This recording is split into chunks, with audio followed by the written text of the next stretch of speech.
What are super readers, and why are they so important to the publishing industry? A super reader is someone who reads more than 50 books a year, which is less than 1% of Americans. These rare individuals exert an oversized influence on publishing decisions, impacting the market with genre trends and through platforms like BookTok. Is it dangerous to put all your proverbial books on the same shelf? Are the biggest publishers alienating new readers by catering to the most voracious? And what are some tips to becoming a super reader? Let's find out.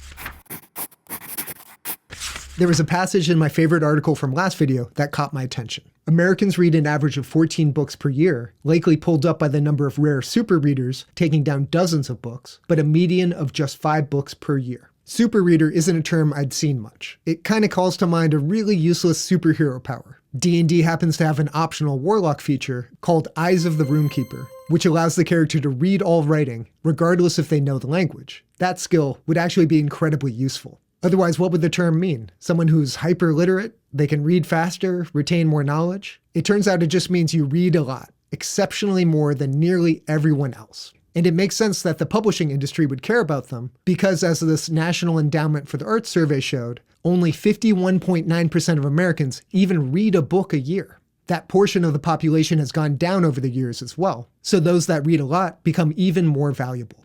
I apologize that most of this data is US-centered. It has nothing to do with any jingoistic tendencies and is solely due to availability of data.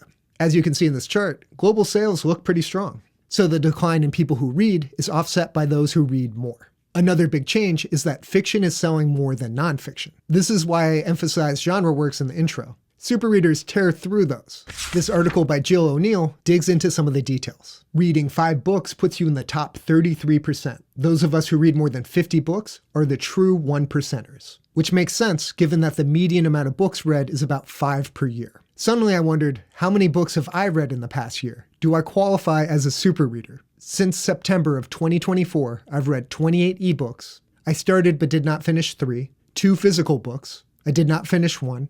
And I did not finish 1 audiobook, making my total 30 books, which I guess does not qualify. I will quibble, however. I read doorstoppers. If the average page count is about 700, aren't I really reading about 2 books? Should I even care that much about being a super reader? And how should we define reading? Jill brings up some good points. It's not just whether individuals read, it's the process used. Samuel Johnson in The Life of Reading by Robert de Maria splits reading into 4 categories: study, perusal, mirror, and curious. Study is when you're unfamiliar with a topic and have to really focus to expand your knowledge on it. Perusal is a slightly less diligent version of that. You're reading with a lot of intent, but it's not as fixated. Mirror reading is when you're scanning through an article, like most of us do with the internet. Curious is when you're reading for entertainment, which this guy held in extremely low esteem.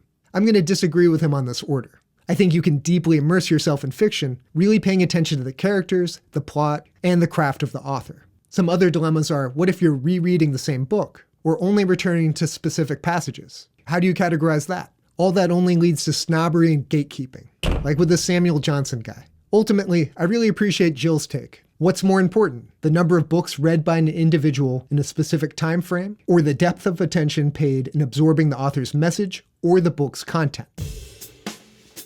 I'd rather see efforts put towards better assessment of adult reader engagement. Jill, I'm in total agreement. But maybe you aren't. If you still want to become a super reader so you can brag on social media, here are some ways to do that. From an article by Jessica Stillman, Tyler Cowen claims that he can get through 5 books in a single night. Here are his tips. Be ruthless. Only read things you're genuinely interested in.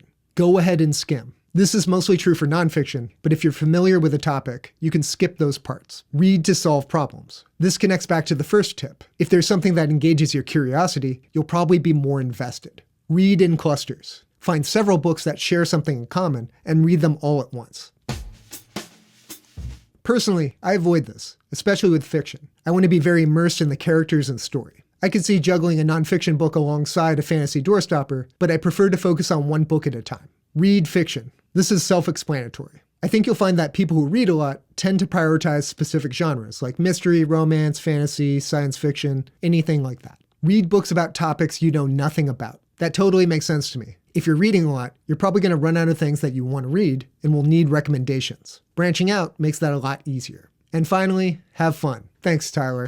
Some of you data dorks might have been getting antsy. Will, I need more charts. I need more stats. Don't worry, I've got you covered. This article by David Montgomery was fascinating. This first chart supports the data presented by the National Endowment of Arts. 44% of US adults without a college degree said they read at least one book in 2023, compared to 73% of those with a college degree. A proportionately similar gap was remarkably consistent as you went from 1 to 5 books, 6 to 10, 11 to 20, and more than 20. Now we get into the juicy stuff. While physical books were more popular than ebooks or audiobooks, readers of ebooks read more. Ebook users were the most voracious readers. Americans who said they read at least some digital books were much more likely to say they read or listened to more than 20 books this year. This reflects my own reading habits. Once I signed up for a digital library card and started using Libby, I started reading a lot more. This Pew Research study also shows that interest in ebooks is on the rise. All that data makes me somewhat confused by choices from the major publishers. Genres like lit RPG and progression fantasy, found on platforms like Royal Road,